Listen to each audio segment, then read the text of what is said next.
இந்த வீடியோவில் நம்ம எதை பற்றி பார்க்க போகிறோன்னா யூனிஃபைட் பென்ஷன் ஸ்கீம், அதாவது யூபிஎஸ் பென்ஷன் ஸ்கீம் குறித்து தற்போது முக்கியமான அறிவிப்பு வெளியாக உள்ளது. இந்த ஸ்கீமுடைய பெனிஃபிட்ஸ் என்ன, யாரெல்லாம் எலிஜிபிள் என்பதை பற்றி தான் இந்த வீடியோவில் நம்ம டீட்டெயிலாக பார்க்க போகிறோம். இது பார்த்தீங்கன்னா ஒருங்கிணைந்த ஓய்வூதிய திட்டம் யூபிஎஸ் சொல்லியிருக்காங்க. யூனிஃபைட் பென்ஷன் ஸ்கீம் சொல்லுவாங்க. இதோடைய தகுதி மற்றும் திட்ட விவரங்கள்னு சொல்லிட்டு கொடுத்துருக்காங்க. ஓய்வூதியத்திற்கான ஊழியர்களின் 10% பங்களிப்பில் எவ்வித மாற்றமும் இல்லை. அடிப்படை ஊதியம் ப்ளஸ் அகவிலைப்படி வழங்கப்பட சொல்லியிருக்காங்க. அடுத்ததாக அரசுடைய பங்களிப்பு பார்த்திங்கன்னா 14% 18.5% உயர்த்தப்பட்டுள்ளதாக மென்ஷன் பண்ணிருக்காங்க. அடுத்ததாக 25 ஆண்டுகள் பணி நிறைவு செய்தவர்களுக்கு முழு உத்தரவாத ஓய்வூதியம் கிடைக்கப்படும் சொல்லியிருக்காங்க. குறைந்தபட்சம் பார்த்திங்கன்னா 10 ஆண்டுகள் முதல் பணி நிறைவு செய்து ஓய்வு பெறுவர்களுக்கு விகிதாச்சார அடிப்படையில் இந்த ஓய்வூதியம் வழங்கப்பட சொல்லியிருக்காங்க. புதிய ஓய்வூதிய திட்டம் அல்லது ஒருங்கிணைந்த ஓய்வூதிய திட்டம் ஆகியவற்றில் ஏதாவது ஒன்றை அரசு ஊழியர்கள் தேர்வு செய்யலான்னு சொல்லியிருக்காங்க.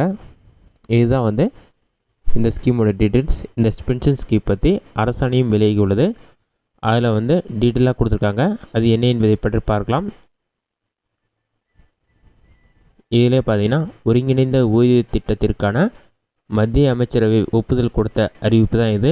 இதிலே பார்த்தீங்கன்னா ஆகஸ்ட் 24 தான் இந்த அறிவிப்பு வெளியாக உள்ளது. பிரதமர் திரு நரேந்திர மோடி தலைமையில் நடைபெற்ற மத்திய அமைச்சரவை கூட்டத்தில் ஒருங்கிணைந்த ஓய்வூதிய திட்டத்திற்கு ஒப்புதல் அளிக்கப்பட்டது.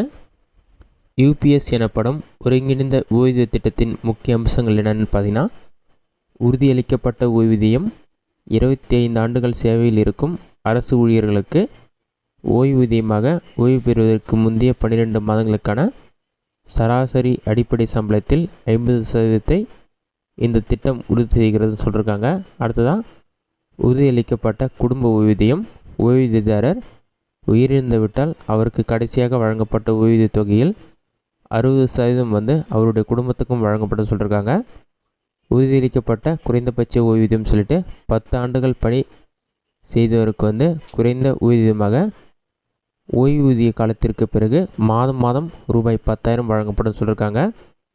பணவீக்க குறியீடுன்னு சொல்லிட்டு உறுதியளிக்கப்பட்ட ஓய்வூதியம், உறுதியளிக்கப்பட்ட குடும்ப ஓய்வூதியம் மற்றும் உறுதியளிக்கப்பட்ட குறைந்தபட்ச ஓய்வூதியம் ஆகியவற்றின் மீது பணவீக்க குறியீடுன்னு சொல்லியிருக்காங்க. இதில் 2ல் ஒரு ஓய்வூதிய திட்டத்தை நீங்கள் தேர்ந்தெடுத்துக்கலாம்.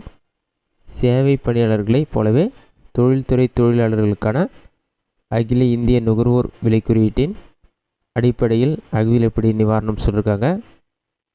பணிக்கொடையுடன் கூடுதலாக ஓய்வு பெறும்போது ஒட்டுமொத்தமாக வழங்கப்படும் தொகை நிறைவடைந்த ஓய்வூதியர் 6 மாத சேவைக்கும் ஓய்வு பெறும் நாளன்று மாதாந்திர ஊதியத்தில் 1/10 பங்கு ஊதியம் ப்ளஸ் டின்னு சொல்லிட்டு இந்த பரிவர்த்தனை உறுதியளிக்கப்பட்ட ஓய்வூதிய திட்டத்தின் அளவை குறிக்கான்னு சொல்லியிருக்காங்க. இதுதான் யூபிஎஸ் பென்ஷன் ஸ்கீம் குறித்த விவரங்கள். இந்த வீடியோ உங்களுக்கு யூஸ்ஃபுல்லாக நினைக்கிறேன். இந்த வீடியோ பிடிச்சிருந்தால் லைக் பண்ணுங்கள். வேறு சின்ன டவுட் இருந்தால் கமெண்ட் பாக்ஸில் கமெண்ட் பண்ணுங்கள்.